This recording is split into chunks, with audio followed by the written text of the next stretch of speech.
myself available so we can answer some questions about some stuff we had went over just recently. So we went into some deep stuff, and at times deep things can be complex. And there was some things that was going on in the live I was going over that it was going kind of long, so I wanted to get at least the history in before we talk about the genetics. For some reason, if we talk about the genetics, that's a whole live in itself. If we talk about the history, that's a live in itself. So what I basically did, I was laying down the history of what happened during the Iron Age, like the earliest evidence of the Israelites. So that's like 12,000 to 1,000 BC, and then 1,000 BC is events, which is the events with the Arameans. So first we had to get an understanding of how mixed the Levant was and everything. We was talking about who was all there and whatnot. But we also did a quick little, at the end of the note, a slight genetic verification, which we'll do live real fast. Because when we're talking about the kings, right, that's a time right after the Bronze Age, Iron Age transition. They start to settle in that land, and they're starting to develop, right? They're also very rare and small. That's something to know about this land, right? We're talking the lands of Levant, this area of Israel, Jerusalem, right? This area that's smaller than New Jersey is also going to have little tiny areas that are very pinpoint.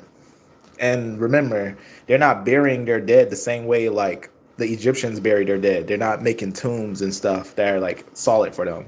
And if they did, to find those tombs after the Assyrian invasion when they were destroying their ancestors would be almost non-existent. Besides the ones that we found in Lachish, the studies that we found in Lachish of the Syro-Phoenicians, right?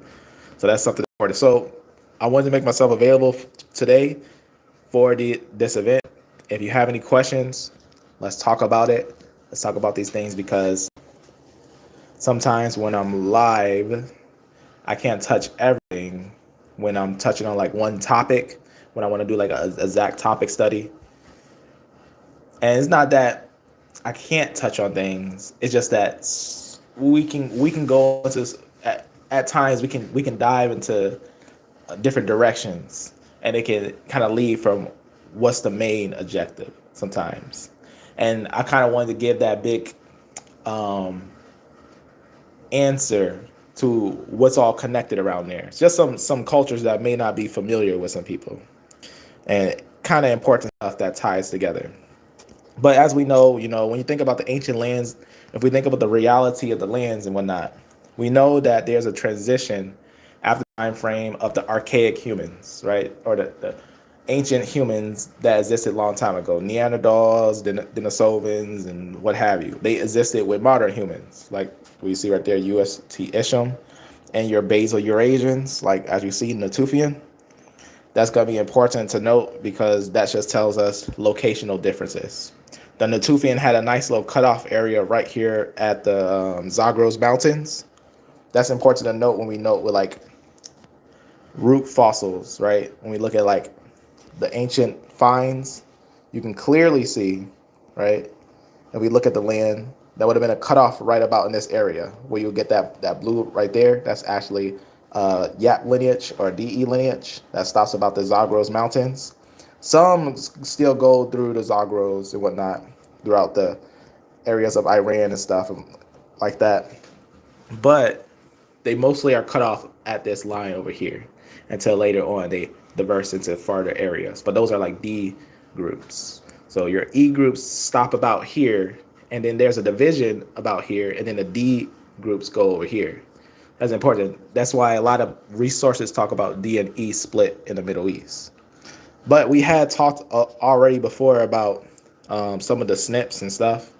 So if anyone got any certain questions on independent SNPs or independent mutations, this will be a time that we can touch on those things and touch on independent SNPs, independent mutations. Now, I wanted to quickly make this understood when we're talking about these monophylactic families. Remember, we're doing this academically. We're not just going off of like someone he say, she say type stuff.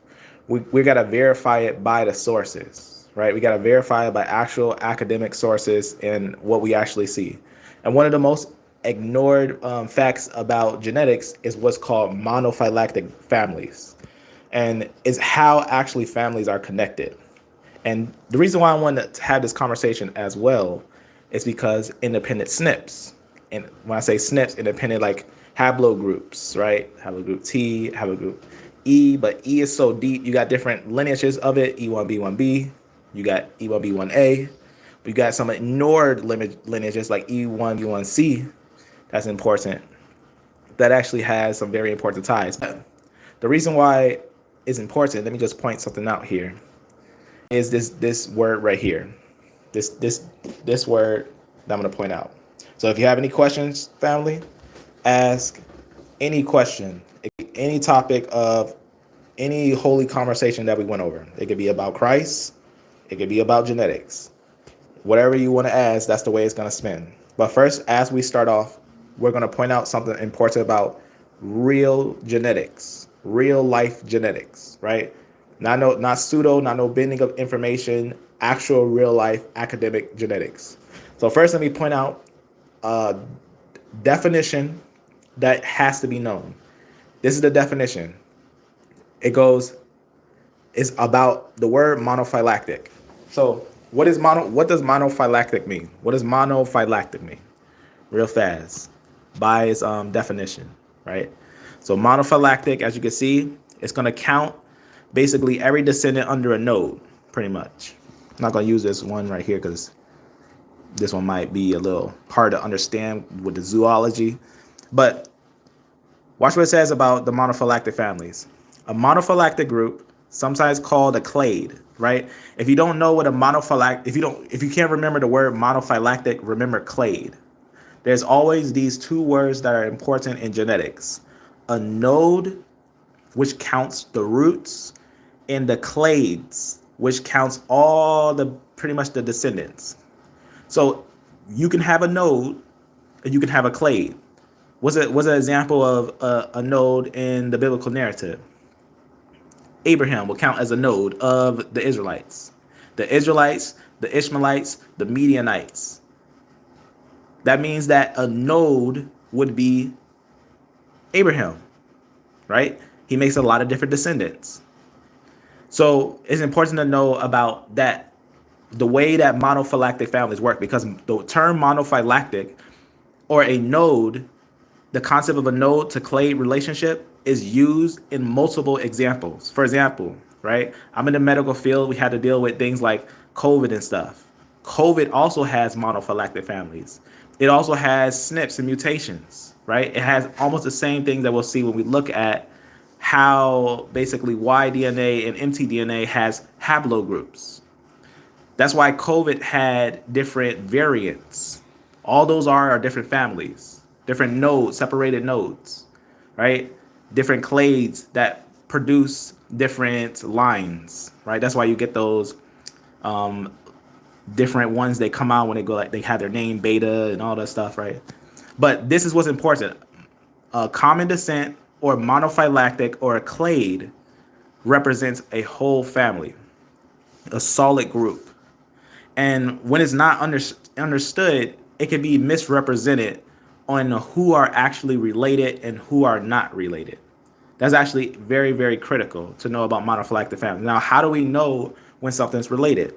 Now, if we understand how a tree works, we don't need no one to tell us. We can look at the tree ourselves and we'll be able to verify a monophyletic family. Let me just zoom up and show you what I mean by looking at a monophyletic family. Let's look at this right here. All right, so what you'll notice here is that it will have separations of nodes and clades. So where would be a node? Everything where you see these lines meet. So where these two lines meet. So where this line goes up and meets here, and this line goes up and meets there, where the Y basically becomes one line. So that's a node. So where this line is a node. This is a node, right? Where these lines meet, these are nodes. We noticed that, like I had talked about before, ancient Arctic humans or ancient archaic humans like Neanderthals and Denisovans, those are wiped out lines, pre-flood lines, right? They're wiped out. Nobody today has a Neanderthal or Denisovan or Homo erectus or all the different Homo human beings. No ancient Arctic human Y-DNA exists today. You'll sometimes see autosomal mixes. That doesn't mean that that person is alive today. Why would we have autosomal mixes with ancient humans? Because if we are descendants from Seth of Noah, that means that Seth would be what? Related to who? His brother, which would be Canaan, right? Right from Adam, right? So that's very important. Not Canaan from him, but Canaan from Adam. So that's important. But that line was wiped out. But you'll be related to him because of the fact, not descendant. That's a difference between descendant. No one is descendant from Cain today. No one is descendant from ancient humans today, as in Arctic humans, like Neanderthals and Denisovans. But someone will be related. Slight relationship, right? Slight related. That's very important.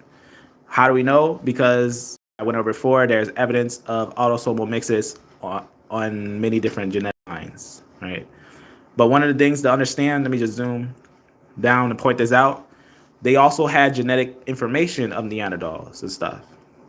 Before I even point out these independent haplogroups, we got to know that these ancient Neanderthal lines are wiped out. So this is important for people to understand so that we're not continuing saying when we're using Neanderthals and Denisovans and stuff like that, that we're not marking them as Ham, Shem, or Japheth, because they will be before Ham, Shem, and Japheth in the scientific scale and in the biblical scale. If we was to put them biblically in this biblical scale, if we was to crush down their time frame into the biblical scale, because the node alone, you can't force the change of a node. The nodes alone show you that Neanderthals and Denisovans were before modern humans, and they exist at the same time with modern humans, but they were wiped out. So that means just like we see who was before Seth, Cain was before Seth, right? And then Seth was there. He was living with Cain, but Cain was wiped out. So that's something that's important to understand, is that there's a lot of genetic evidence that is important to consider. So remember how I was talking about monophylactic families? Let me just point this out right here. Notice this question that I asked right here. I asked family tree DNA. I said, yes.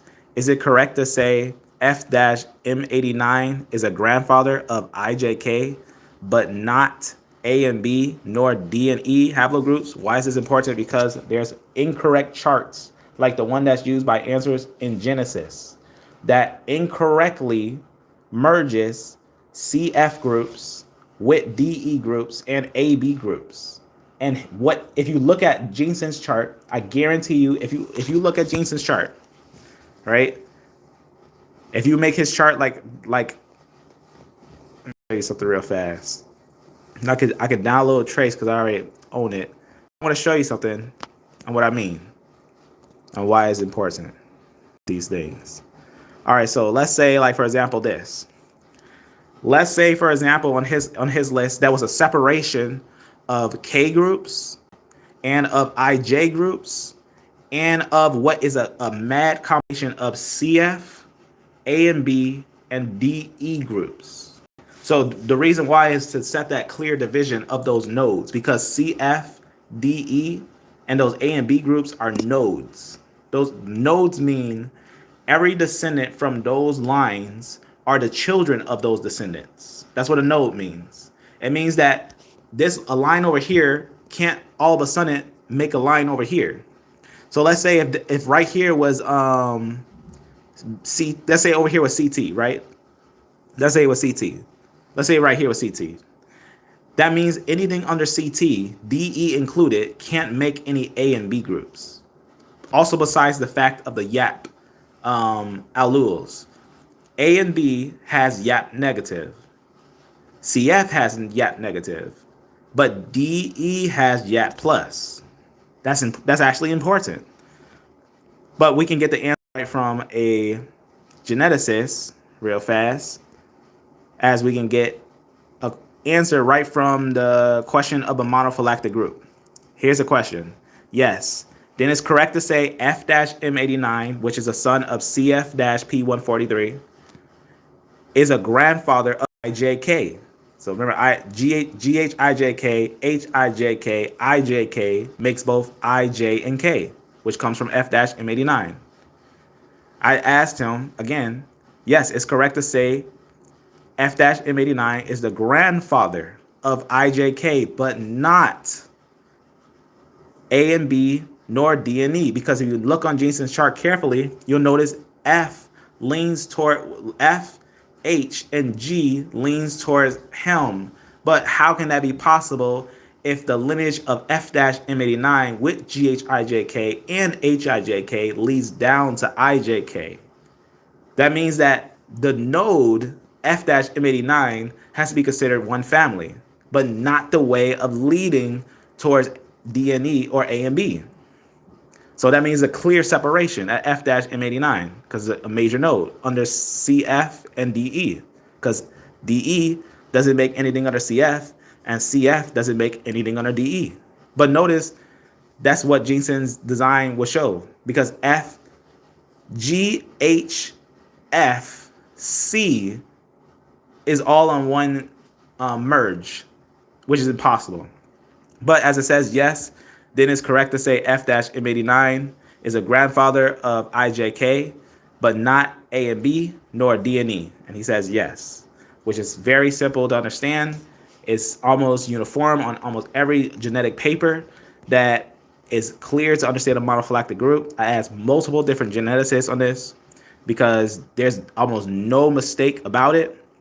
I asked another one, as it says, I must ask again, as I seen the tree on the site, I need a second professional confirmation. J1 and T haplogroups are from IJK.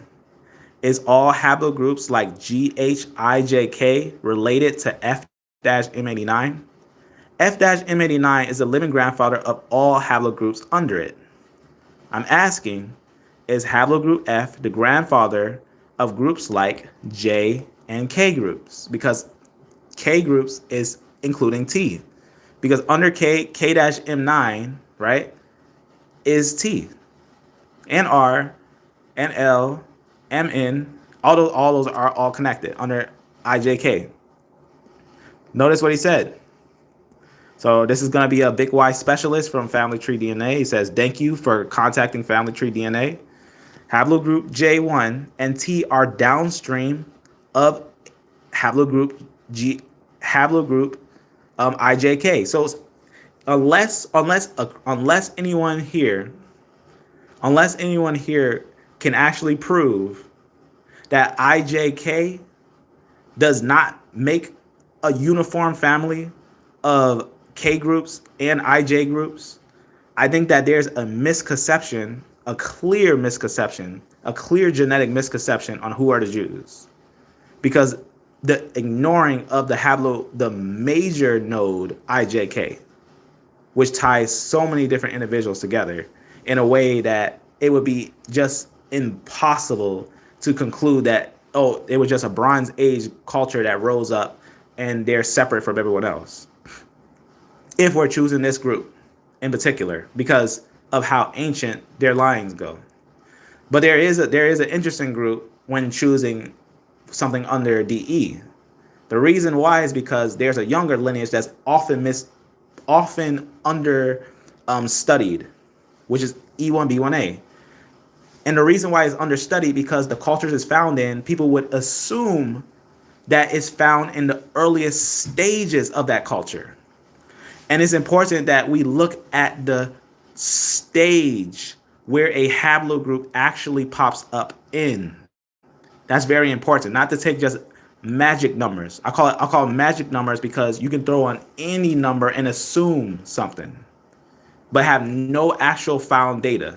And you can say, oh, because we found a modern D0, they must have always been in Africa. Or because we found R group in Europe, they must have started off in Europe. But really, D actually started off in the Middle East and R started off in Asia with Isham, as we've seen in this little design right at the top that we was looking at. We was looking at the one of the Natufian, because the K group, the node of the K group is actually going to be in the Natufian. It's going to be inside the Natufian group. So that's something that's actually important to know later on. But that's what mixes. That's later mixes. But you can see right here in the areas of Asia, right in this area right here, that's a K group. That's an ultimate node of K group. That's like the direct brother of LT. That's a direct brother under IJK. That's a K group. This comes from here. Before they even go over there, they start off over here.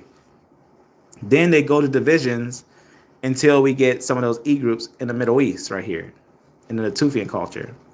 So that's kind of important to note when we're looking at ancient origins, because if you look at the Bible carefully and you realize what the Most High is doing, the Most High doesn't need to tell you the exact time frame of the beginning to the end. He just needs to tell you everything was here. And then you got to understand that there's symbolics in his numbers. If someone doesn't understand that there's symbolic numbers in the Bible, they're not reading the Bible correctly. The Bible has symbolic numbers. In fact, most likely those numbers, when you see the numbers of the individual and they talk about their age and things, you got to consider, is it talking about clans? Because if you look at the lands of the Levant carefully, lots of nations had clans. And they had clans that would have long periods of reign for a long time. So it all depends on how you want to look at that, how you look at the data. I think that the biblical narrative is telling us a uniform creation. I think he's telling us a harmonious creation. As we're talking E1B1A, then it's exactly 6,000 years of creation. And that's why I say if we're looking at E1B1A directly. If we're talking about any other haplogroup, the years extend.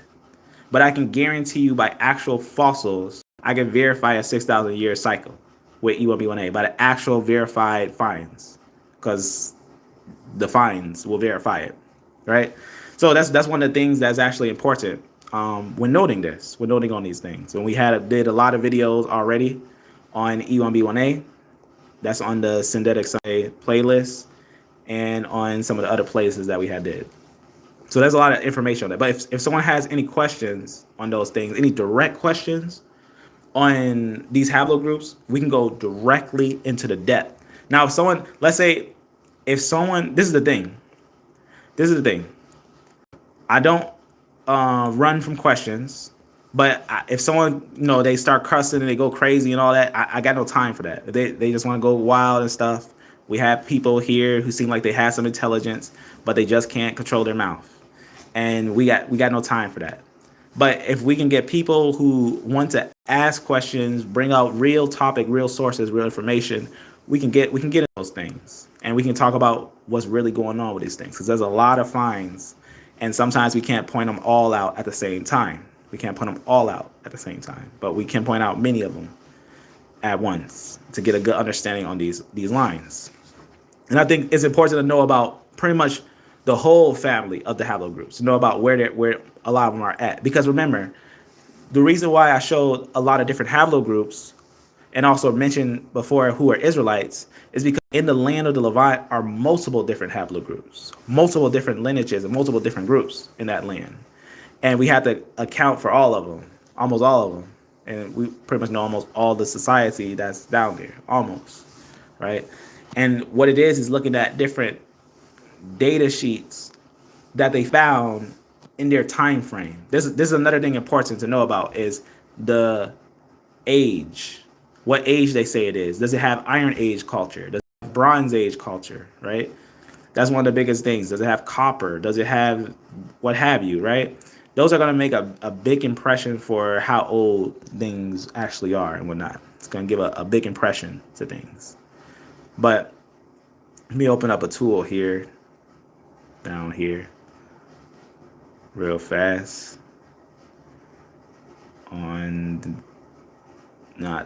This one. This was a note I was trying to open up yesterday. For some reason, it wasn't opening up. But I was trying to do this because I needed this note in the middle to connect with the cities. But once I got to like the 4-hour mark, I was like, we don't really need the note because it's just to go a little more into it. But had talked about before. I'm just gonna scroll down. Right, there's a video that has this image on it, this image right here, and we had talked about basically where E1B1A is in many different places. Now, I wanted to go more into that on the live we did, but I didn't because we already touched on it a lot, and we went deep into like its origins and everything. We know it's not in its origin in ancient times linked to Africa, because I pointed out even genetic papers by universities that looked at the oldest finds in Africa, and they said that E1B1A was not in Africa. The Bantu culture in those E1 groups were not ancient in Africa. That's very important, because that was something that we were talking about recently, that there's no doubt that those E groups are actually going to be recent to that area.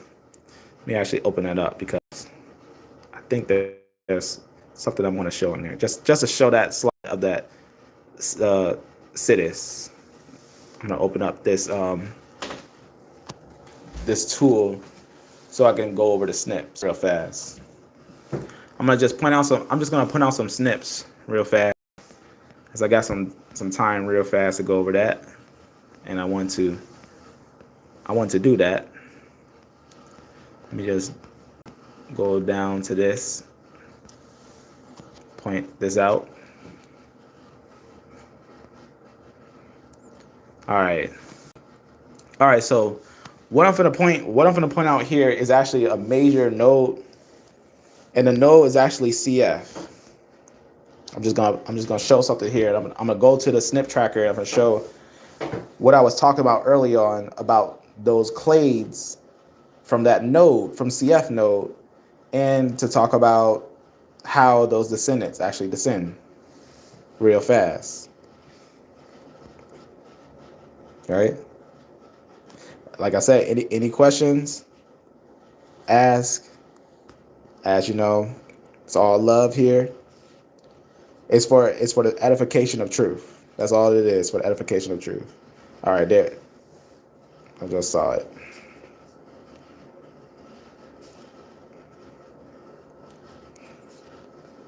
All right, there it is. All right, so let me show you. So this one is 4,000 years old. That means that, okay, so if DE, right? If you see me break down DE and its how E1B1 existed, how E1B1 came to existence, right? We know that E1B1 is basically, it starts after the Neolithic divisions, right? We talked about the Neolithic bottleneck. And then after that, there's also some CF groups that makes almost every lineage there is. So you can see this one right here. This is going to be CF P143, and you can look up CF P143, and you'll know what it ties together. Let me show you how we also know how it ties many groups together. So let the SNP tracker open up. All right, so there's CF P143. Now, the SNP tracker is going to actually show a summary of the mutation movements. So we're going to get a good understanding of that. Notice right here, it'll try to tell you that it's connected with A groups, right? That's one of those interesting things that you got to note when we have pointed out the reconstruction of Outer Africa not having enough proof, how A groups are actually connected. So remember, BT, where you see right there, BT and CT split. BT and CT split, and you're going to get a separation of A groups, and you're going to get a separation of CF and DE groups. So it's going to be very important. So a separation of CF and DE groups. Now you notice when I put on the descendants, I got to wait a little bit because it has a lot of descendants. It's going to be massive. So watch what happens when I put the descendants on of CF. So that means C and F-M89. Look at how many descendants it has. It's massive. That's how much you can see here. So it would be like odd for anyone to say like CF is like under DE or is above DE, making DE. So it's like, how would any of the CF groups to DE? Because what they make is not DE, right? For example, Let's go and look at Y full. And let's go to M2. Let's go to Y full. M2. Right? All right, so look, M2, we know that at CT right here, remember CT also makes DE or CF. Let's click CT real fast. So look at CT makes what? DE, which makes D and E, and CT also makes F. Let me just click one of F's descendants and show you what I mean. Let's, for example, click on T. If we click on T, we'll notice something interesting at the top right up here. Notice where it comes from. T comes from LT, from K, from IJK, from HIJK, from GHIJK, from F, from CF. Now that's important because CF is an ultimate node. CF is going to be an ultimate node that's going to make this whole family. That means that you don't just take a T and say that it came from itself. You got to take its father line and connect it to all its nodes. That means that you don't just get a T and say, oh, this is what they are. No, go back to its ancestral nodes and connect to what they are by their nodes. That means F-M89 represents T. So where's F-M89 from? Right? Where is F-M89 from? Before we even look at GHIJK, before we look at the evidence of HIJK and IJK, which are found in Europe, before we look at those ones, before we look at IJK, which is also found in Europe, before we look at any of those, we got to note where F goes. Because without F-M89, you don't get any of those. So if we look at the ancient finds of F-M89, know what it tells us? It tells us something very specific and very important. It tells us that it first went to China. This is actually important because what it ties together is a lot of different people together. A lot of different families are actually tied together by F-M89. That means Asians and Europeans are highly the same. A lot of Asians, a lot of Europeans are highly the same because F-M89, as you see here, this is going to be all F-M89 that we can see, right? So F-M89 is kind of important and interesting, right? Let's go to like the oldest one. Notice the oldest one right here, right? It's right here in Europe. So you can see F-M89's oldest one is up here in Europe, as we can see. We can even look on the SNP tracker just to kind of understand how these families are tied, right? And then go to descendants. Because there's a different thing once I start breaking down M2, which is totally different than how these groups work, which I call basically the F collection, the F-M89 collection. As you can see, it's very active, right? They go to these areas and they become a lot of different lineages and everything. So we can see that. The other one goes to China right there. You can see right there. So first it goes to Europe, then it goes to China. So right there, then it goes to China. There's a whole family that has to be, this whole family has to be considered, right? Europe, China, Jordan. You ever find a T in Jordan in the PPNB time? Guess where it came from? Guess where a T that had divided from its family line came from? From this 10,000-year-old F-M89 that later mutated. This is important. This is a family tie that ties together. This is why we have to be aware of these haplogroups. All right. So that's PPNB, right? Pre-pottery Neolithic B. Let's go back to the Y tree real fast. All right, so let's get back to CT. And we can look again at IJK. So IJK makes both K and IJ. So you can see right there, IJ and K comes from IJK, right? So under K, comes two lines, LT with T, and K2, which is Isham. So Isham, what's important as it shows that year right there, Isham is tied early with his brother lineage, LT, from IJK. So that all these are actually important. So, and then one would ask, is Isham's age actually like 50,000, close to 50,000, right? I think a lot of these years are exaggerated. But when we look at the nodes will tell you. The nodes tell you the connections. Let me also tell you another thing we got to also be careful with. Going back to CT. Going under DE. So you can see real fast. I'm going to go to this D group. The D lineages are more diverse than many people think. When you see, like, you got to be careful, like with some of the posters, like there's some Facebook posters that say they claim they know all the lineages and who they're exactly connected to. I think we got to be careful on that and prove it with evidence, prove it with sources, not just saying who they are, but proving who they are, providing who they are, right? That's going to be very important. So that's very, very important. Like, for example, right underneath here, you're going to get a separation. So this node right here is very important. Node exactly right here is very important as it goes to the next one. All right here. You see this node right here? EP177. EP177 right there. If we look under EP177, you can see V38. Under V38, separated family. But notice something from EP77. I guarantee you something. I can prove to you that EP77 makes the descendants of Israel. EP77. Yet, when I say the descendants of Israel, I'm talking about like Abrahamic lineages.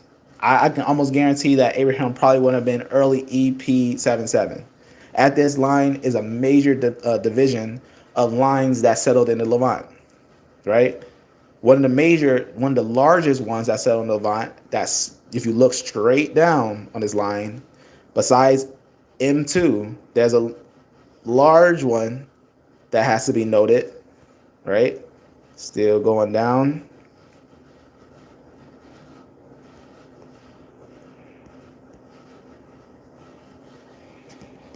All right.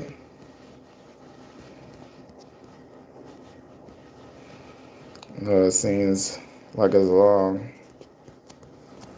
Let me actually help. This gonna take too long searching. Let me find it like this.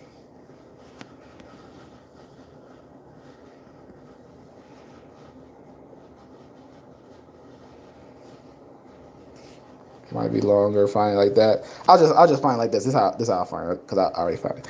What we need to understand is that there's a difference between E1B1B and E1B1A groups, but at that how you say, here, I'll just show you for example. Let me just go to this one. At that P177, there's a major division there, and I'm going to point it out real fast.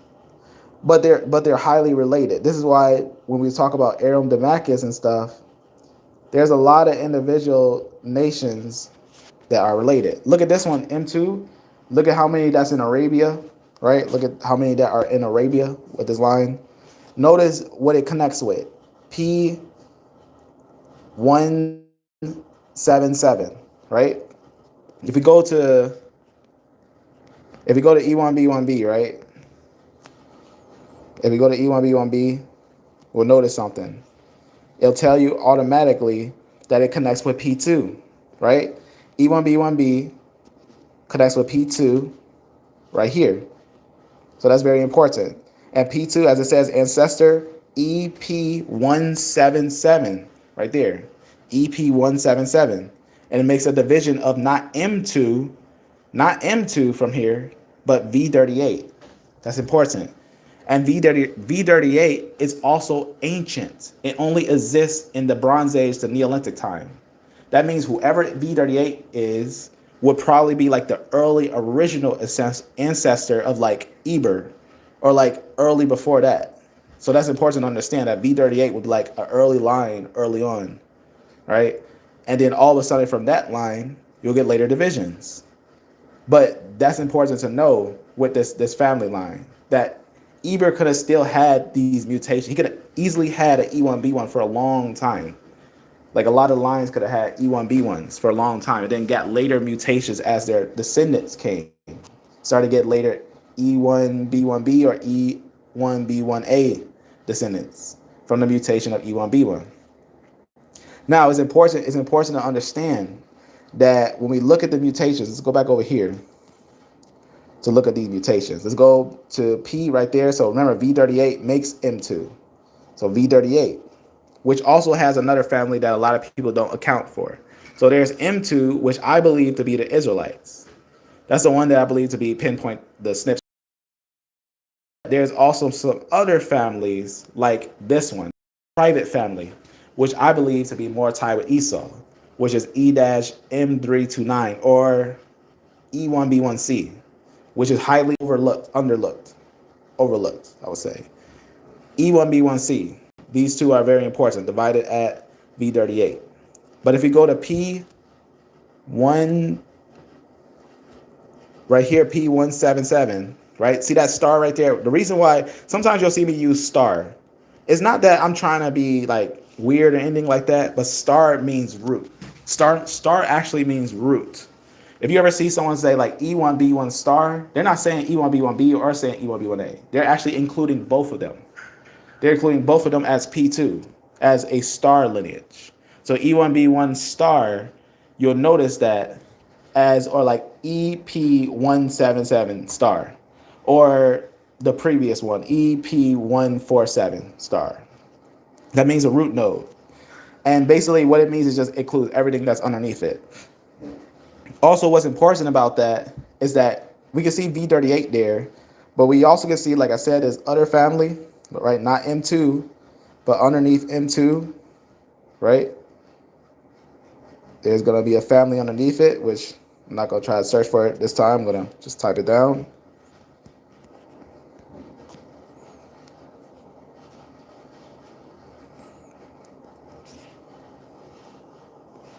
Just to see if we can grab that one real fast. Maybe.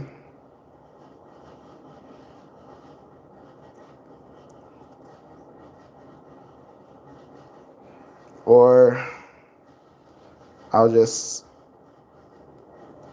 slide down to find it, as is right down.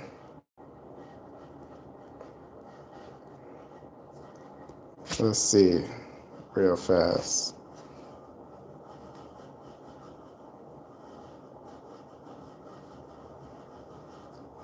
Just go to it on here. I think I got a faster way to find it. I'll find it faster. E1, B1, B. All right. And like I said, family, like I said, any questions, ask. If you have any questions at all, ask. Because that's what this day is for going over these things. But here, let me see. Here it is. Okay, so remember how E1B1? Remember how, okay, see, like E1B1 right there? You see that E1B1? E1B1 also makes E1B1B, right? So that's very important to know about, right? E1B1, if I click E1B1, look, it makes E1B1B, and it makes E1B1A. So you can see right there, E1B1B, and it makes E1B1A. And E1B1A too, which is actually E-329, which is actually E1B1C. It used to be under E1B1B. The reason that's important, few people know that E1B1C is important because it used to be under E1B1B until like the last 10 years, they changed it. So it used to be under E1B1B and then moved to E1B1A. That's how close E1B1A is with E1B1B. That's how close they are. They're that close. So that means that if the Natufians are in the areas of Levant, you got to consider who they are. But also, some people don't consider this. They don't understand who are the Hamitic lineages, which are actually the nodes of the A groups, which actually got to know how these actually separate. Because a lot of people would think, oh, these A groups make these groups. Well, you know what's interesting? Go ahead and get deep into the A groups. Click an A group and get deep into its root nodes. And what you'll start finding out very quickly is that A groups actually show themselves to be separate from other nodes. I'm going to go to the other Y tree because this one seems to be a little different. So let me just click one, for example. And we'll look at A1B and get a good look of it. So A1B, if you notice, they say this one will be older in different areas, like in Africa and other places, but it's also in Arabia. That's important too, and in Europe. This is very important that a lot of the Hamitic sons also will be in Arabia, in Europe, in areas near where Nimrod was, and Canaan and stuff. So these are stuff that's important to note as well, because we know this based upon genetic papers. Let me show you this real fast, because some people don't. When I talk about E so much, they'll start looking at those Japhetic lineages that invade after Corax's invasion and say, well, they take the place from E. So maybe E is him that's being replaced by CF lineages like T and J. No, because remember, it even told us that when Abraham was there, that's when the Canaanites were there. It said when the Canaanites got into the land. The Canaanites couldn't have been in the land early on. How do we know? Because Canaan was cursed by Noah at Mount Ararat, based on the biblical narrative. That means Noah was in the Levant at the time when he got cursed. I mean, that's just important to know. But let me show you something real fast that's said about A and B. This is an important thing to kind of note real fast on some of the negative lineages and whatnot. I'll just point it out real fast. Oh, so family tree shows a significant number of persons of haplogroup BM60, B-M181, just to kind of show that. So this is the A group. Let's go back over here to under BT. Well, not under BT, under B, because remember B is a separate line. And then you got your B lines here. So this is going to be your family of B. And if we take a look on where they're at, we'll come back to that. First, let's note something here. Watch what it says here about BM60. Claiming origins from Arabian Peninsula. So it says BM60 claims origins from Arabian Peninsula, dominantly Saudi Arabia, right? But also in Kuwait. See? Yemen, Qatar, Iraq, United Arab Emirates, Oman, right? Sampling bias does not allow for a meaningful percentage, but the presence of the haplogroup is solidly attested. It's telling you that the A and B groups, actually, those are the Hamitic groups that actually also have ties in the areas of the Levantan area, but those were replaced early on.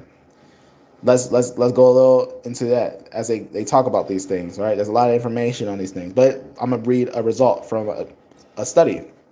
Besides the fact of some different places they talk about where it's at, in Afghanistan and other places, right? Afghanistan, right? Nimrod was close around those areas. Our results suggest that all current Afghanis largely share heritage divided from a common unstructured ancestral population that could have emerged during the Neolithic Revolution. So remember Neolithic bottleneck as well. And the formation of the first farming community. Remember, Noah was a farmer.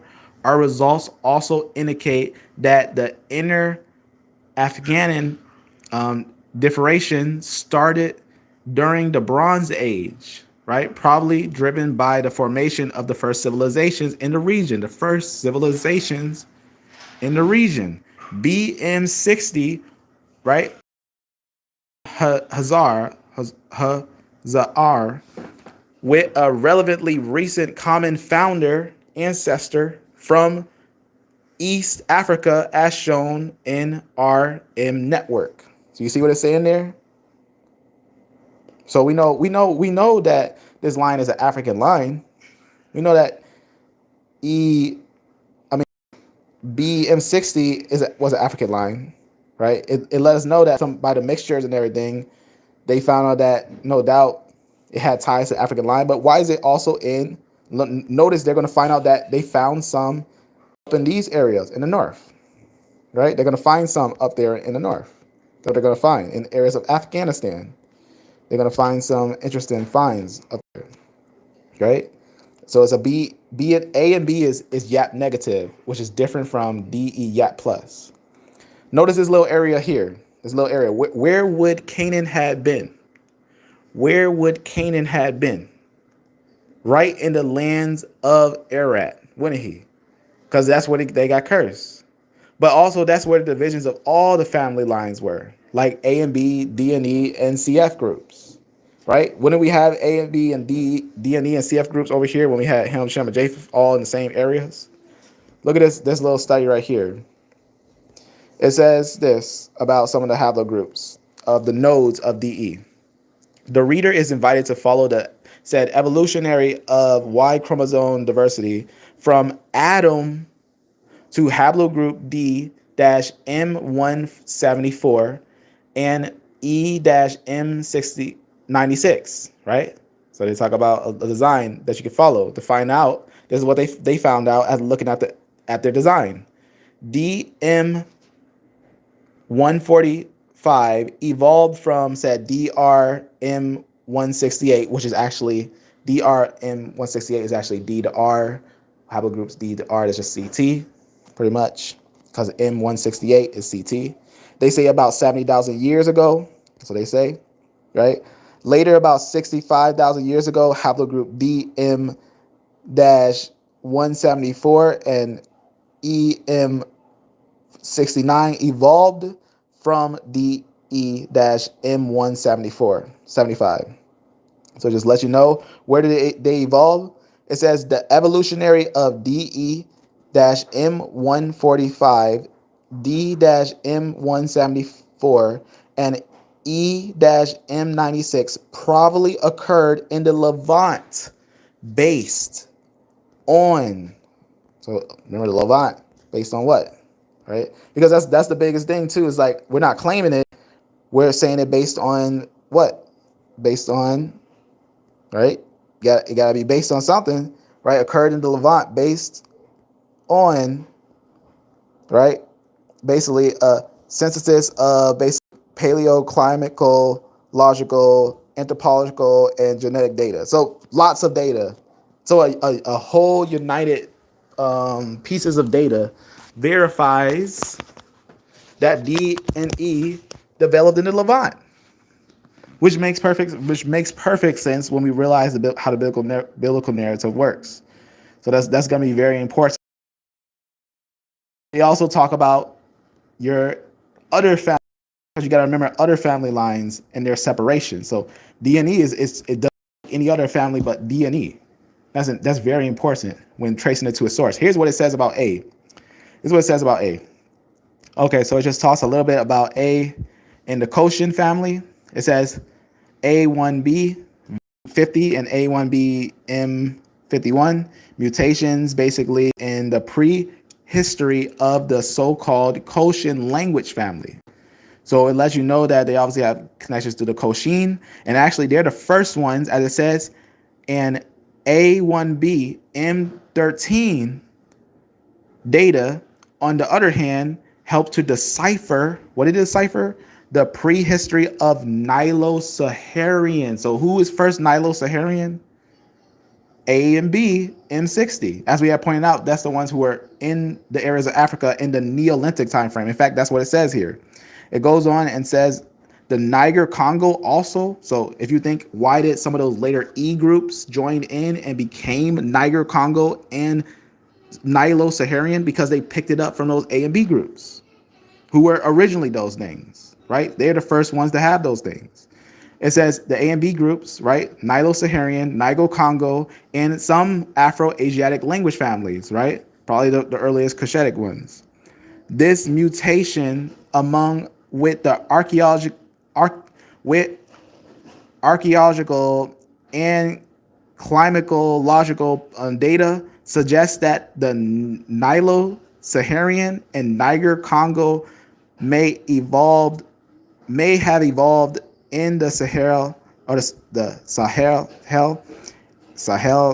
at the end of the last humid phase, right? At the last humid phase. Here's where it ends. Finally, the A1B-M13 data suggests that the Afro-Asiatic languages of Africa are Neolithic import from the Southwest Asia. See what's going on there? That's what it says about A, and this is what it says about B. It goes on and tells you a little bit about B, and what it tells you is that indeed it evolved and remained in Africa in some places, right? So it tells you it became the pygmy. So this one became the pygmy. It says linguistics say that BM60 is indeed connected with the pygmy, obviously also with some of those Afro-Asiatic groups and the Niger-Saharan and Niger-Congo groups and some other groups around, hunter-gatherers, right? So that's very important to get a good understanding. They also mix with some of the Bantu groups. So the Bantu mixed with Pygmy. So this is actually important to know about how these cultures have merged in time. But who's older, the Neolithic cultures or the Iron Age, Bronze Age Bantu cultures? The Neolithic A and B groups are older than the Bronze Age and the Iron Age Bantu groups that merged with them later and start to build some language and some later African lingua francos in the era. So that's very important. But what do we notice? This is a genetic connection of all those groups that would be mixed together. You'll see A, you'll see B. Remember, they're separate. They're separate. Let me make sure I point this out. They're separate at nodes, clades, because we just verified that with geneticists that C, F groups are totally different than D, E groups and A, B groups. See this node at the top, this line right here at the top, that's called the root. If you ever want to prove anyone with a rooted chart, make sure it's rooted. So you got to have a root to prove it. So make sure you got every haplogroup you need and a root, and you can prove how those nodes are connected. Notice the separation here.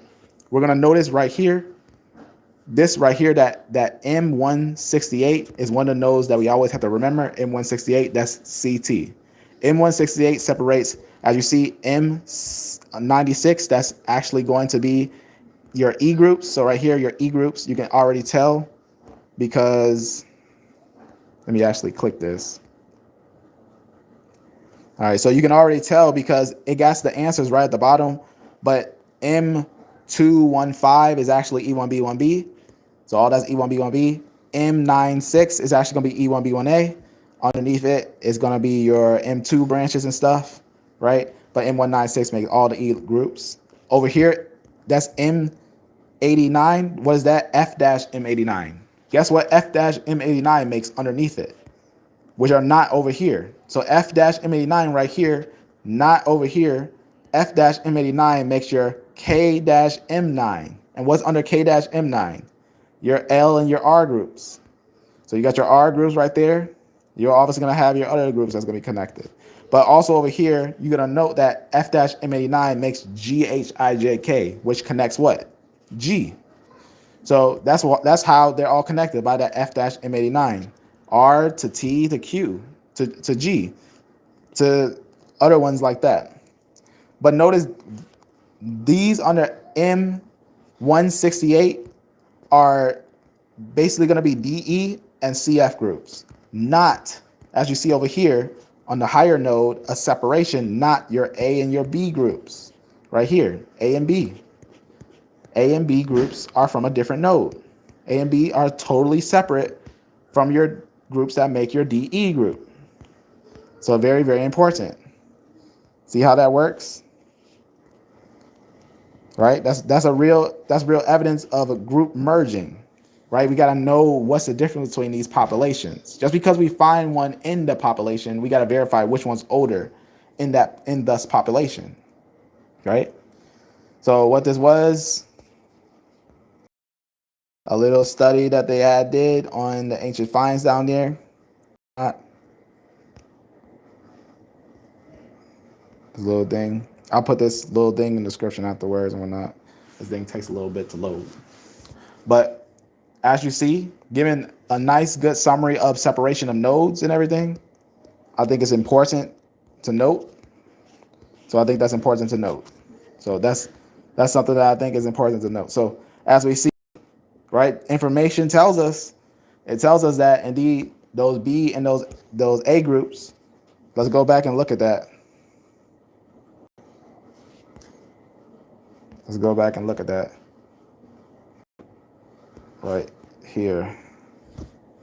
So you can see if we put B and show like what it looks like on a map. Remember, we seen A was also in Arabia and stuff, and we seen also B is in Arabia, as you can see, right?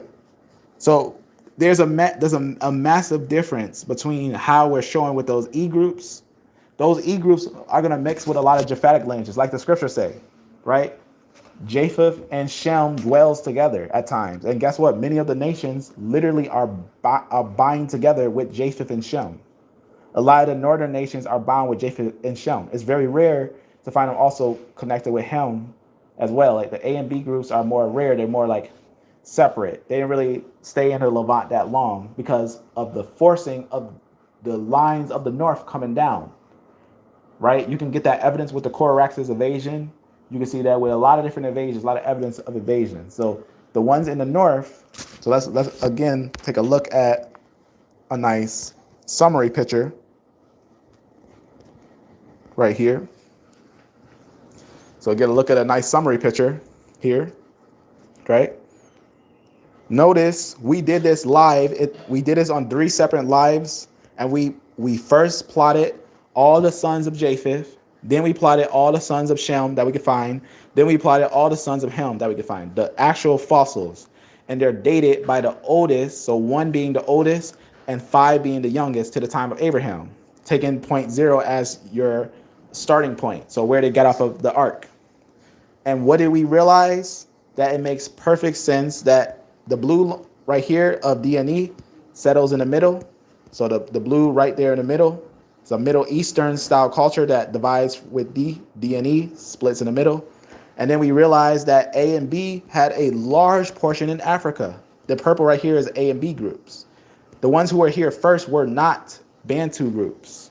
They were, and even the Nilo-Saharan and the Niger-Congo groups were not E groups. So that's important to know that they were actually A and B groups. And they would be the earliest African groups, until those E groups come down first with Mota. And what did we learn about Mota? What was the thing that we had talked about before with Mota? One of the E groups that come down to East Africa. If anyone ever talks about East starting off in Africa, tell them to prove it with a culture. Tell them to show you with a culture, like the Natufian culture or Mota. Mota's only Bronze Age. Only Bronze Age, not Neolithic, It's Bronze Age. So that's very important. So since Mota is Bronze Age, what did we find out with Mota? When we asked geneticists, how old is Mota? Is Mota actually African? And who is Mota? Because Mota made a movement down into Africa. That's important, that Mota actually made a movement down into the areas of Africa and increased down there.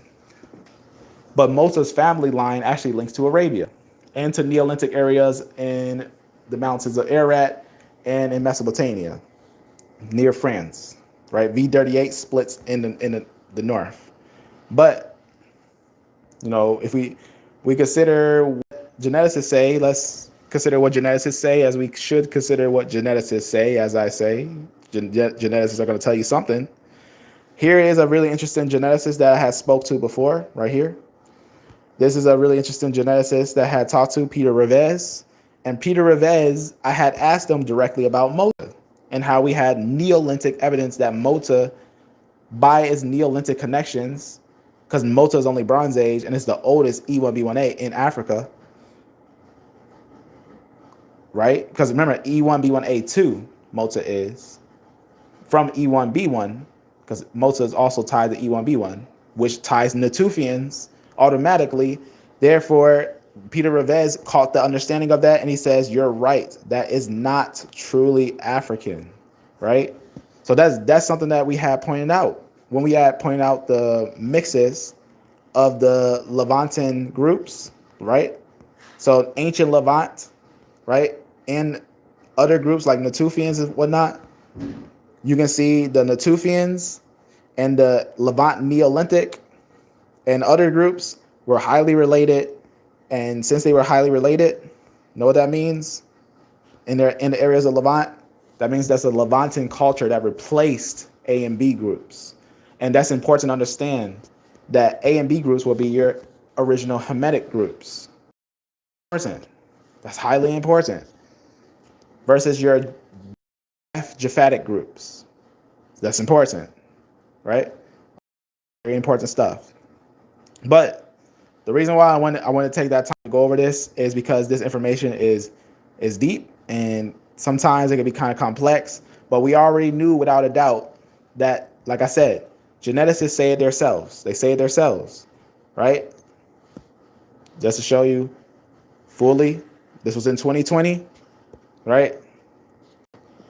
This is what they say about the Bantu groups that are Bronze Age and Iron Age. They are not Neolithic. They are not Neolithic, as they say about the Bantu groups and their language and their genetics and everything. None of the sampled individuals from Shumlaka, which is in the areas of Cameroon, ancient Shumlaka, are closely related to most present day Bantu speakers today. So that means none of the individuals at Shumlaka, none of the Neolithic or older individuals in Africa. There are no Neolithic finds of E1B1A in Africa. None are closely related to modern day or present day Bantu speakers of the Levant, right? Instead, they were a separate group, A and B groups. How do we know? Because we got their exact mutations. Right? Just to show you what's the oldest groups in Africa and which ones are more likely to be those African, Hamitic groups, right? And remember, not all of Ham's sons were cursed. Just because someone's Ham doesn't mean they're cursed. Ham isn't no more cursed than Japheth is. The only one who got cursed is Canaan, right? I gotta stress that, right? Just because someone is a Hamite doesn't mean that they're doomed. Just because someone's a Japhethite doesn't mean they're doomed. And just because someone's a Shemite doesn't mean they're saved. We gotta look at these things very carefully and look at these things directly and scholarly with his information, right? All right, so let me first show this so I can show which ones are actually those African groups, as it's important to know who's replacing whom, right? Who's replacing whom? Yes, some of those CF groups do replace E groups, but does that mean E groups are Ham if the E groups replace A and B groups?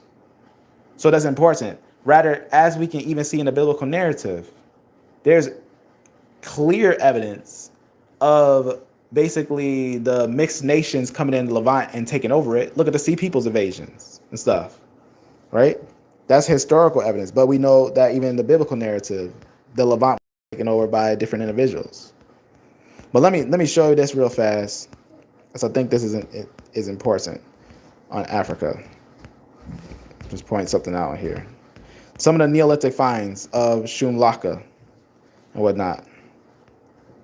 Matter of fact, let me set it by a haplogroup. Just to point this out. And again, family, any questions, let me know. Any questions, I'm making myself available today for if we have any questions at all. So here's Shumlaka. What do we got at Shumlaka? What haplogroups we got there, right? We can see we got A groups there, right? We got A, we got this L mcDNA. So there it is. Early Holocene. It's like after the Neolithic or around Neolithic. That's gonna be your Cameroon, right? That's gonna be the deep African lineages. Also right here in South Africa and whatnot. But we also know these lines are also outside of Africa. There's also some of these outside of Africa, but most of them are inside of Africa. As these B groups, as we see right here, these ones are all inside of Africa, right? But note those years on the ones. So the older ones were with L0 females. But then later on, as those Bantu groups started to move down there, they started to move with their women, and some started to mix with other women. So that's something that's actually important to know, as they say, Bantu groups, right? Groups that actually started to pick up that linguistic family. But remember, that's a later group. You got to find out where were they at in the Neolithic time, right? Where were they? They were somewhere else. They were somewhere else, and that's what makes it important to know, right? So as you see, a lot of these lines are outside of areas of, how you say, Africa, right? As you can see, right, with a lot of these ones, right? And some of these B-240, some of these, it depends on where they're at. These are most likely root nodes. So they're going to be more root nodes. So it's going to be important to kind of note with these ones. So they could be a mix. They could be a mix of almost anything, as you see with their mtDNAs. Look at their mtDNAs, right? Look at those mtDNAs. You got from some Ks to some Js to some Ls with this B. So very interesting with that one, I would say. So you gotta note the years on there. The difference between the 2000 BC ones, which are Bronze Age, versus the said Neolithic ones that are like, some's going like 3000 BC and further back, right? That's going to be a long time ago, just to get a good understanding of that, right? You could say like 700, 800 years ago, or not, for some of these ancient ones in Africa, based on its ancient finds. So those would be the original Hamitic lineages. Those would be the original Hamitic lineages, while those A and B groups will be different. So important to note monophyletic families, how families are connected, and to prove it. All right, and to prove it. So that's what I was pretty much doing. What it was about is that besides the fact of how the Levant was highly mixed and how complex the Levant is, there's a lot of evidence for biblical individuals, and that E groups show themselves to be of biblical individuals, and that they could be more complex than it seemed at first. It was completely wiped off. Close that. Open that. All right, so let me just scroll down real fast on this. Right? So that's why we was posting on this when we was talking about basically who Israel was interacting with, what were the individuals that Israel was interacting with. And one of the most interesting ones, I think, was Syria and Assyria. And from what I've seen from the connections, I believe that E1B1 has ties of early Semitic groups in the Levant. That's why I believe is important, is that they have early ties to early groups in the Levant. And then during the Israelite time frame, there's also other groups there that you got to study the cultures carefully to know what's actually in that area, right? Like we was pointing out right here with this E1B1 information, we found out that E1B1 also had portions in Lebanon, Syria, and Akkad in Mesopotamia and Jordan, right? So that was really interesting to note where a lot of these lines are actually at, and plus it's back migration. And then to talk about the complexity of haplogroups and their phenotypes, and that one haplogroup isn't locked to only one phenotype. And that's important, because I was pointing out that we have found evidence of E1A with some interesting mtDNA groups like J mtDNA and K mtDNA, besides the L groups that they are usually seen with. And I believe that L2 and L3 are more the like groups that became the Egypto-Nubian direct Israelite groups. But I think some mixed. I think some of those groups mixed with some people. That's what I think, that some of those groups had mixed.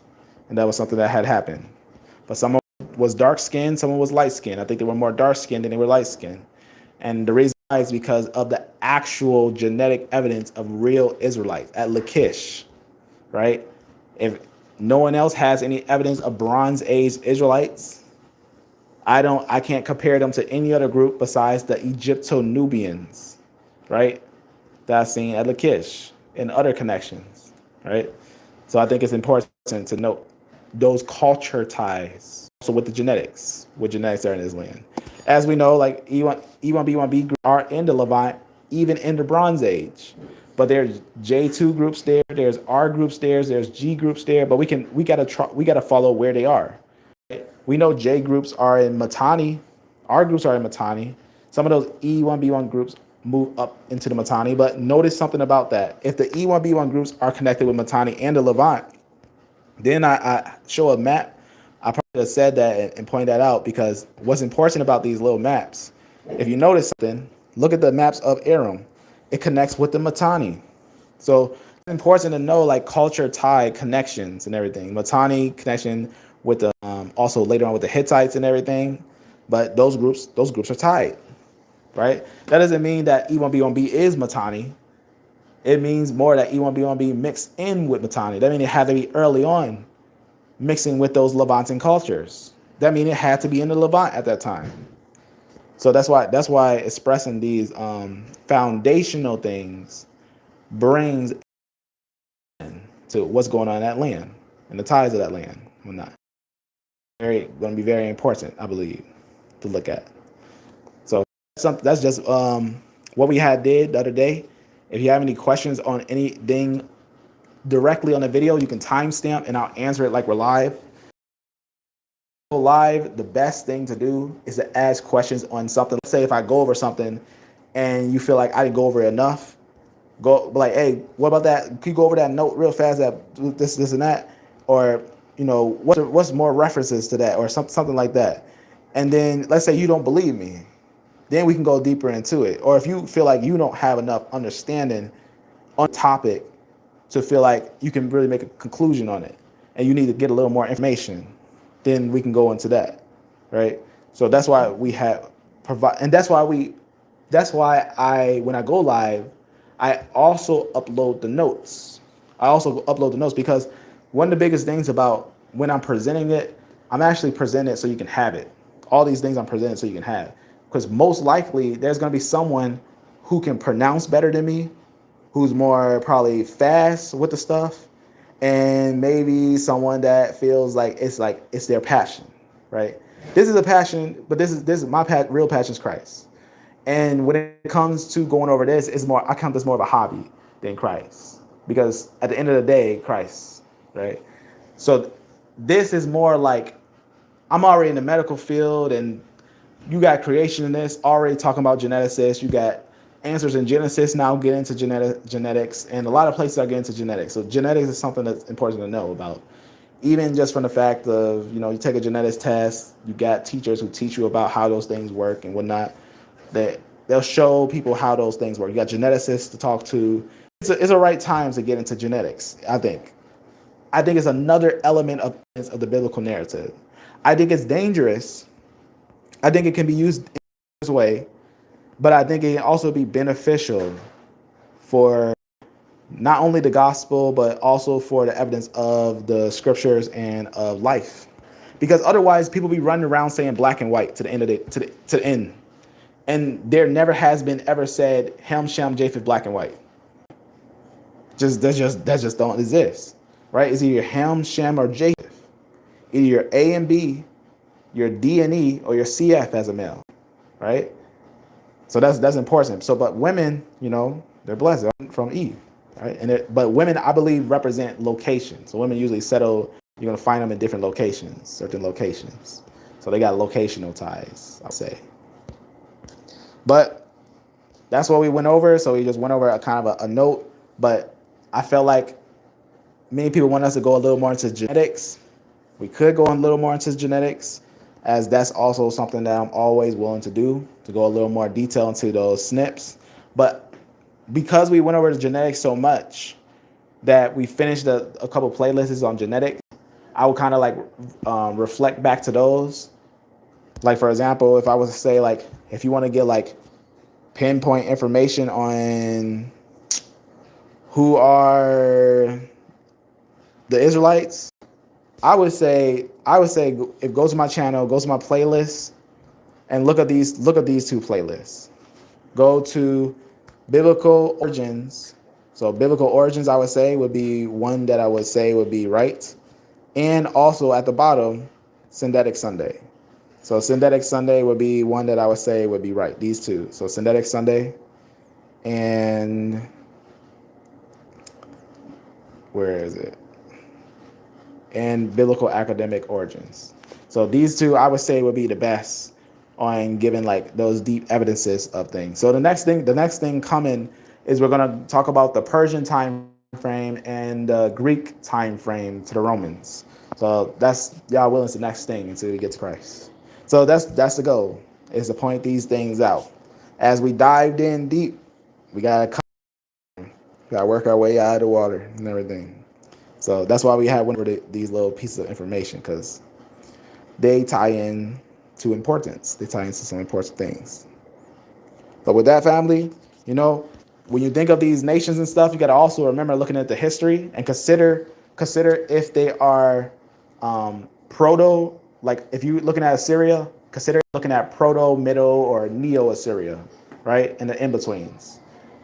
If you're talking proto-Assyria, when Assyria first started off, Assyria might have had ties with Ashur of the Semitic cultures, right? Of Shem. So Assyria might have ties with Ashur. So that's important. They even had an idol named Ashur. Well, not Proto-Assyrians, from the original Proto-Assyrians, from their origin, right? They might have had ties with Nimrod, but they might have ties with Shemites as well. So Shem or Nimrod could have had ties together. It could have been one of those things that happened. And also later Japheth, without a doubt. But we got to look at root nodes to get the full understanding of the separation of these lines. So with that, family, that's all I got for now. If you got any other questions, let me know while we're still here, and we can go over some of those things, right? I'm going to leave it on this. I'm going to leave it on, I'm still at. I'm going to leave it on this to kind of understand that this is the work that we're doing, right? Psalms 33:4. For the word of the Lord is right, and all his works, whether he puts the life in the blood, whether he puts the stones that cry out, or whether he puts whatever it is that's going to speak the narrative, right? All his works are done in truth. So for the word of the Lord is right, and all his works are done in truth. So with that, family, if you have any questions, let me know. Let me see. This is it's going. Amen. I'm glad I clicked that to see how's that thing working. Shalom, shalom, fam. I was curious about L1 mtDNA line. Can you enlighten us? It looks connected but separate from L2 lines, or are they related? And what exactly is L0? Great question before we end this. All right. Let me verify that before we leave. So L1 and L2, just to kind of point this out real fast, just to get this nice little summary on this one, right? L1 to L6 were one. L1 to L6 started off as one. They had separated early from a early node of, how you say, basically a pre node that connected L0 and L1 to 6. They basically was connected in an early stage, but separated. And L0 went down south, and L1 kind of settled mostly around Spain until like some of the divided lines across the Mediterranean area, even Mesopotamian area, and those groups would be L2 and L1. L2 and L1 actually settles in the area of Tel Halula, Syria. So something to know about. You can find that with L2's information. Right on L2's information, it'll tell you that they have a fossil of it in Tel Halula. And also on L3's information, it'll talk about those things. But we had pointed out before when we had talked about the node and everything and how it's separated. But here's a little bit on how they're connected, right? They just basically say, in reality, the separation of said African L0 at some time ago from apparently non-African haplogroups L1 to L6. It says the migration of those individuals, it says, and subsequent migration of L3 into Africa fits nicely with the separation split of Y chromosome haplogroup A and non-African populations, pretty much, of B. So you can note that's going to be very important, very, very important, that it shows a clear division, a clear divide, that L0 groups and L1 to L6 are different, but they're still going to be connected on a root node, right? Now, the reason this is also important to know about is that most likely when you're looking at sons of Ham, Shem, and Japheth, you got to consider that if Ham, Shem, and Japheth had wives, what haplogroup could they have been, right? They could have easily had the same supernodes, because remember, we don't know if those women were sisters, and we don't know if those women were strangers to each other. We don't know if it was mother-daughter relationship or any of those things. All we know is that they had their own wives, and those wives actually were linked to Eve. So they would have either a node of a certain node that links all mtDNA groups together. And that's one we had talked about before. We talked about those L1 to 6 supernodes found in Eurasia. So that oldest L0 group found in the area of Africa, but some are found also said in Eurasia at some points. But L1, the oldest L1s that we have seen in some places, that we've seen with some clades and stuff, they actually would have connections to basically Iberia. For example, in the areas of Iberia, right here, in the time of 5,000, 3,000 BC, that was L1 found up there. They found a couple L1s, as it says. And interesting, it says about 3,500 years ago, it says, during the said ancient times, it says, an interesting exception is haplogroup L1b in the late Chalcolithic Central Iberia at the site Camino de les, I'm gonna try to pronounce the last one, but that's pretty much what it is. And it says this today, it says today is in Africa, but in the Neolithic time frame, it was in Spain. It was in Europe. It was in Spain. Why? Because let's look at what we found. We have found a supernode in Europe of L1 to L6, right? So right here, you can see this is actually in the areas of Europe. And what we actually found there is these supernodes.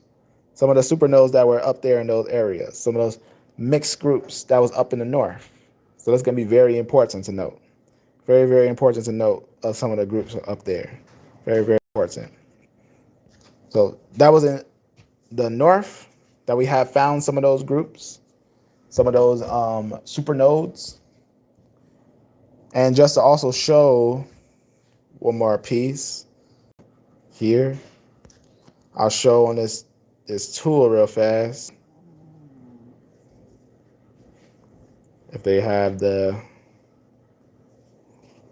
thing.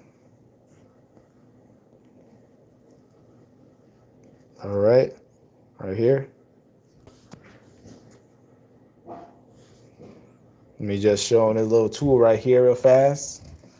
All right, so you can see right here, you see that super node L, that L group right there?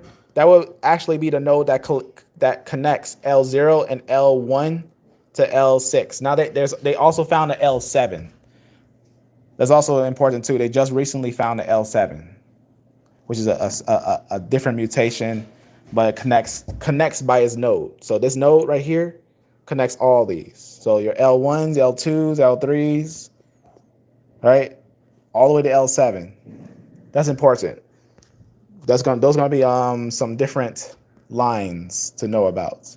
But all these would descend directly from an ancient node that are different than your this one, which are basically ancient finds of Denisovans, female Denisovans, and female Neanderthals. So this one is just a female Neanderthal, pretty much.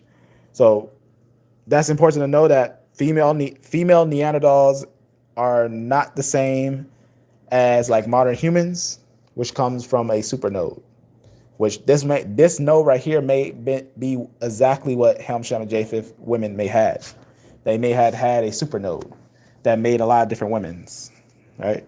So that's something to note, because there's no scripture that identifies that the women of Ham, Shem, and Japheth, again, if they were sisters, if they were strangers, what have you, they could have had the same supernode. And that's most likely what they had, the same supernode, most likely from after the Neolithic divisions of the Neolithic bottleneck. But that's the node right there, the L to basically 6 or 7 groups. But with that, let me make sure I answer that full question there. Sometimes, I don't know, this YouTube thing, I don't know if I'm gonna keep using this YouTube app thing, because sometimes the comments show and sometimes they don't. I can't even see the comments now.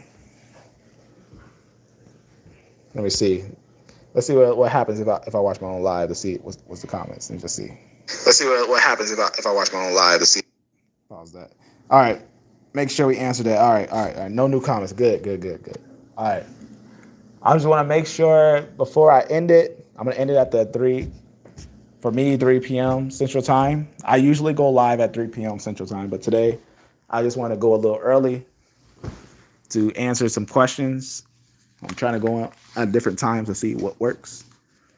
But family, the goal and the reason for these things is not to discredit others, but to prove the relevancy of the claims that being an Israelite is a bloodline.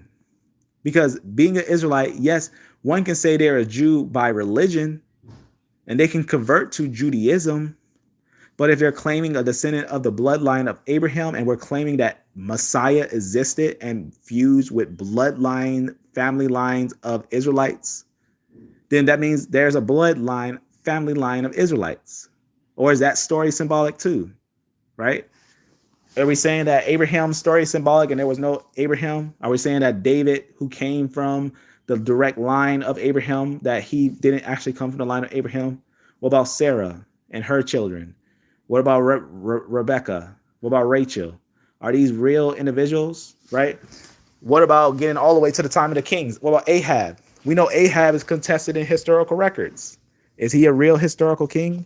And what about the Shemites' family lines? If a Shemite is real, if Shem is real, if the Israelites are of Shem, as it says Abraham of the line of Shem, then we should be able to connect them to Shemites, not just Semitic groups, not just anti-Semitic, but someone should be anti-Shemite, anti against Shem, the sons of Shem. So a bloodline, family line, right? As we see, the term includes, when we talk about Shem, right, the Arabs belong to the great family of nations, which on account of their supposed descent from Shem, the son of Noah, and commonly known as the Semitics, the Semites, right? So Semites is another way of saying it. Shemites is what we say because we want to make it clear of the difference between the Semitic groups, which are bilinguistic terms, and the genetic groups, of the Shem sons. So Shemites is what we're going to leave it at. This term includes the Babylonians, the Assyrians, the Hebrews. So why the Babylonians? Because or Kesh, whatnot, tied together at some point. You also got Assyria with Ashur, the Hebrews, of course, the Phoenicians. Why? Because some where the Hebrews were there, right, and had mixed with some of them, had moved with some of them later on in the Iron Age. The Arameans, remember Aram? That's what we just talked about, Aram Damascus, right? That's why we was pointing out that with Aram Damascus. And the Abyssinians, Abyssinia in the East Africa, right? That's what we talk about, Jotanites, Sabaeans, right? And the Arabs, right? Jotanites and all those individuals, right? Ishmaelites, Midianites and whatnot.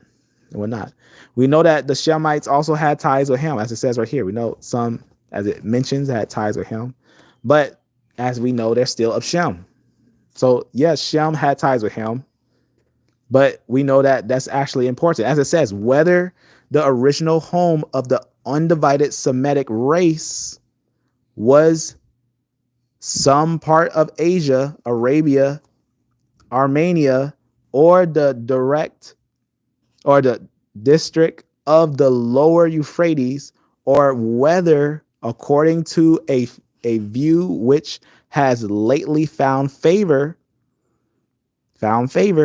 the Semites crossed into Asia from Africa.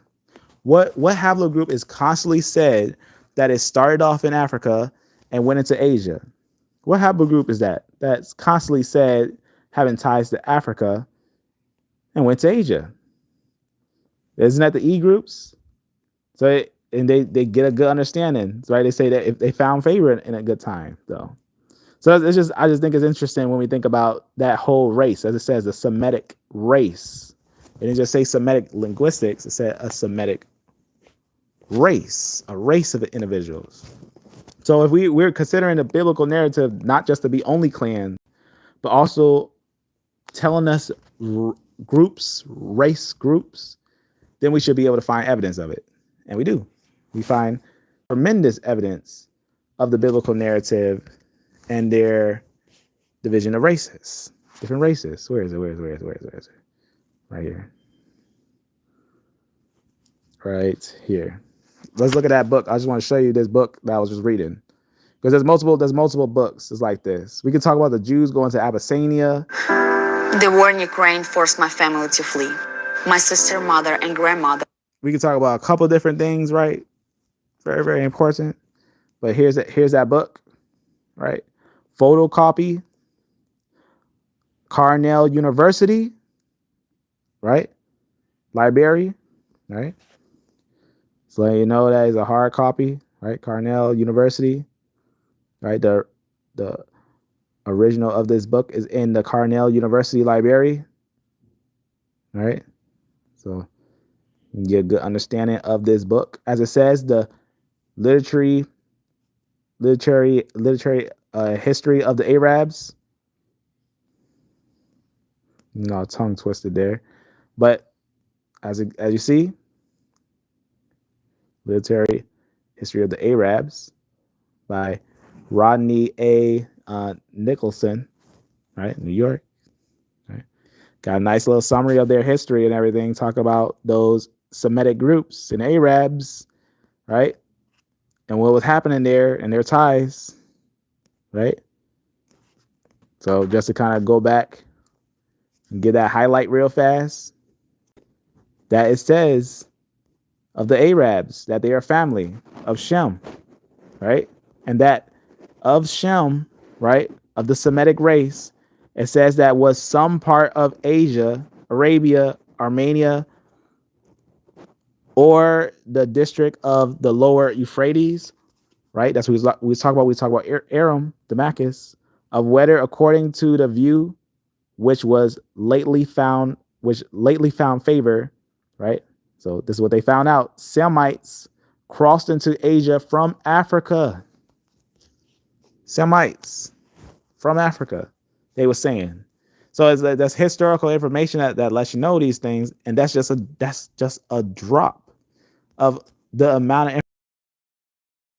There's a lot of information that's presentable, but it depends It all depends on the question that's asked. Sometimes we got stuff we've been through, but it's okay to go over these things again. But sometimes I don't know what we need to go over again. So it's better to get questions. So that's what we be looking for nowadays is pinpoint questions. Maybe you got the question in your head, or maybe you didn't write it out. But when the question is presented, then we can present how you can answer it, or how there's information for things you may have not thought there's answers to. Sometimes people come here and instead of saying questions, they'll say statements. And guess what? Sometimes we'll hit their statement with an answer, because sometimes their statements may need to be answered. But better to ask a question than to just say, like, E1B1A is never outside of Africa. Where's an E1B1A outside of Africa? And we'll show them multiple E1B1As outside of Africa, pre-AD, so Bronze Age stuff.